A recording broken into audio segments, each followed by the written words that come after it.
Sa isang maliit na barangay sa gilid na lungsod, may isang lalaking ng puso'y puno ng paglingap. Si Jovit ang tawag, tindahan ng kabuhayan, laging bukas ang palad sa sino mang nangangailangan. Minana sa magulang ang simpleng pangarap, bawat baryang kinikita'y bunga ng pagsisikap. Ngunit isang gabi may tukso siyang nasilayan, makukulay na ilaw, panalong hinahangaan. Subukan mo lang, minsan lang naman, mga salitang tila walang kasalanan. 20 piso ang unang isinugal, hindi niya alam, buhay niya'y mababago na pala. Iskate, panalong mapanlinlang, sa simula'y saya, sa huli kapahamakan. Unti-unting ninanakaw ang pangarap at dangan, hanggang ang sariling buhay ay tuluyang maglaho. Hindi lahat ng panalo'y tunay na tagumpay, may panalong kapalit ay luha't kabiguan. Ang pinakamahirap na laban sa mundong ito ay ang paglaban sa sariling bisyo.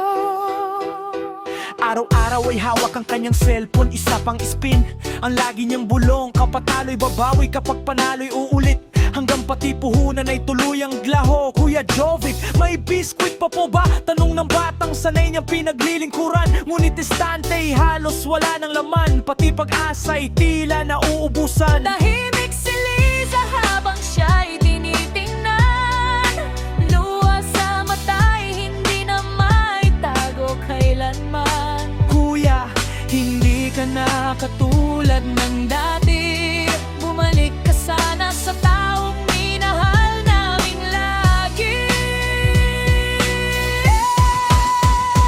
Iskate, panalong mapanlinlang, sa simula'y saya, sa huli kapahamakan. Unti-unting ninanakaw ang pangarap at dangal, hanggang ang sariling buhay ay tuluyang makalaho. Hindi lahat ng panalo'y tunay na tagumpay, may panalong kapalit ay luha't kabiguan. Ang pinakamahirap na laban sa mundong ito ay ang paglaban sa sariling bisyo.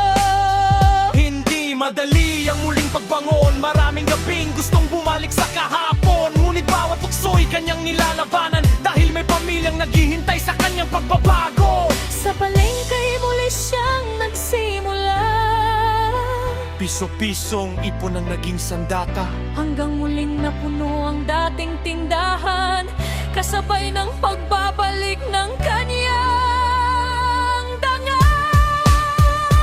Iskate, hindi na kita kailangan, mas mahalaga ang bagong kinabukasan. Ang tunay na tapat ay kapayapaan at pusong malaya sa kasakiman. Hindi lahat ng pagkatalo'y katapusan, may bagong bukas para sa nagsisikap. Ang pinakamagandang panalo sa buhay ay ang pagbabalik sa tamang landas.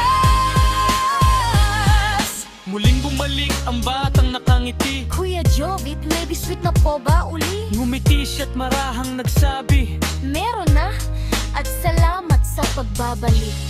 dahil ang tunay na yaman ay hindi nasusukat sa perang napanalunan, kundi sa pusong muling natutong